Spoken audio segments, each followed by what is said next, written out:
Hello everyone, welcome back to my channel, or welcome if this is your first time. So I'm Trisha Bridges and I have all things training with Trisha. So what I'm going to try to do is devote every Tuesday. I used to do Tuesday tips for success on my Facebook page. This was like way before, long form content used to be huge here on YouTube. So I'm going to do Tuesday trainings here on my YouTube page. So they're going to be quick, short, something kind of simple that you could go and implement like right now if that's what you're interested in, if that's why you're here, to get all the tips. So it could be training anything, training our mind, training our body, our hearts, training CDE teams. So for those of you who don't know, who this is your first time, like I said, hi, I'm Trisha, and I am going into year 19 of teaching. The first half of my career, I was an agriculture teacher and trained almost every single career development event. Yes, before they were LDEs, they were all just CDEs. So trained students in all career development events and LDEs that there are. So I have lots of tips and things that you could take with you to help you be successful with your students. So here we are, the first training with Trisha on a Tuesday. So be sure before we go any further to hit like and subscribe, because if you subscribe to the page, then you'll get notifications whenever I make more videos. Hopefully my goal is to have one every Tuesday. So it's training with Trisha on Tuesdays. Like I said, various things. So if you subscribe, you'll be able to get notifications. If you hit like, then you and other people that want more videos like this, it'll show up for them as well. Okay, so here's the nitty-gritty. Training your floriculture team.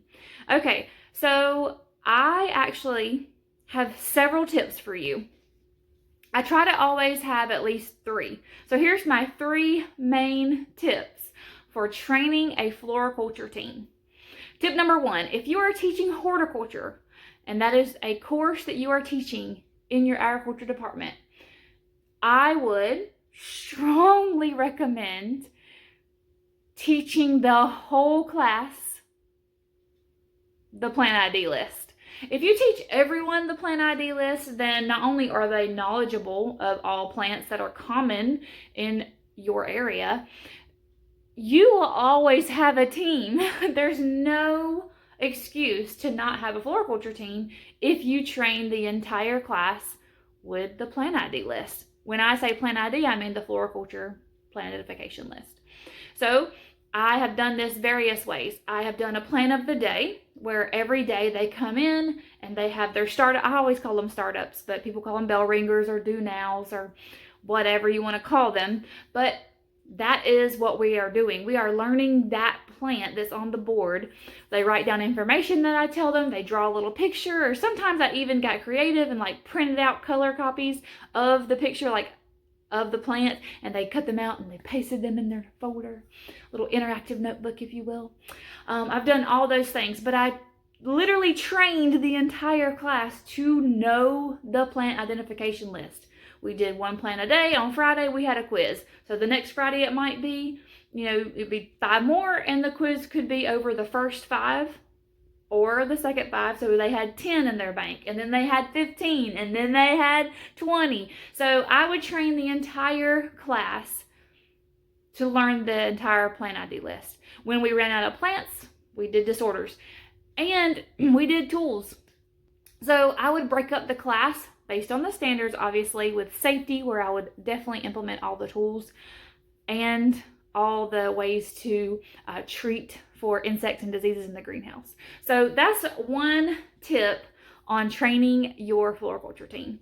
Number 2, if you are training a floriculture team, it's easier if you have more than enough students, all right, more than enough kids. So try to have them compete with each other, all right? So I would have a team of not just 4, which is the minimum. I would try to have a team of 6 and always have them competing with each other. Every single practice, I would give them a test. Every practice. Every single practice, we would look at plants. And every single practice, we would do the math problems, the problem solving. Even if it was just one or two, we would struggle through it together because no one absolutely loves math all the time, unless you're an engineer, I guess. So every practice, we would try to do all the components of the contest, even if it was just for a little while. Every single practice, I would have all of those students there. And you can't really do that unless you're transparent about a schedule. So have a schedule up front, make it clear, make the expectations clear. We're having practice from this time and it's going to end at 5. You know, every day that we have practice, on Tuesdays and Thursdays, we have floriculture practice and it ends at 5. All right, so everyone knows what the schedule is. Everyone knows what time to be picked up or what time the practice is going to end so that you can transition to do something else. But I would try to have more than enough, which is why I go back to my first tip: train your entire class. If you train your whole class, then if someone gets sick, if someone has a relative that passes away and they can't go to the contest, you're not stuck with just 3 students. And 3 is how many scores count, at least in Georgia. So make sure that you have enough students so you can have an alternate and someone to pull from at any moment.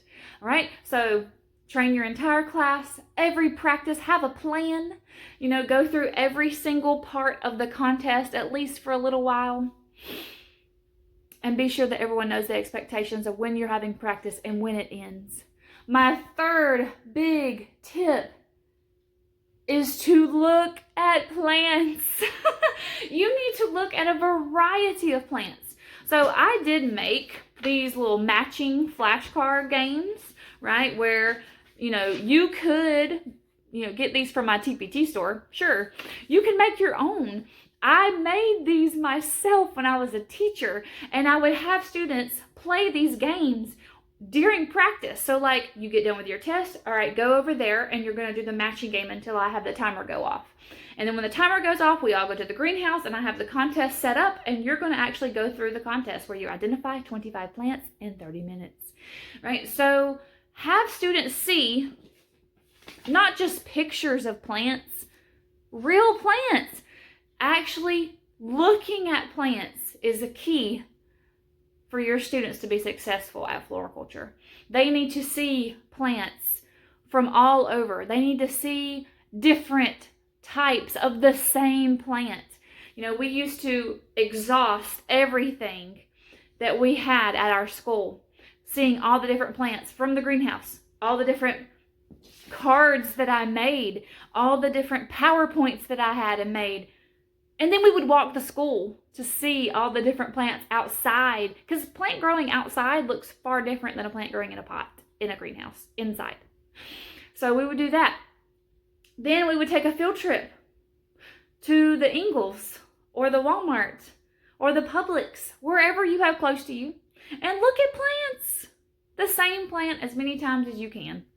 Different places. Go to a nursery. Go to a greenhouse that's beside you, close to you, somewhere. Have fun with it though, right? Make sure that the kids are having fun, because they are kids, right? So look at plants.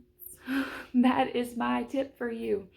So not only do they have to be able to identify plants, they have to be able to take a test as well. So that's why I said every practice take a test. Every practice do problem solving. And every practice do a little bit of the disorders or tool ID so that they're prepared. All right, so that's your Tuesday training tips from Trisha. Training with Trisha on Tuesdays. So hopefully be back next Tuesday and we'll talk about another way to train.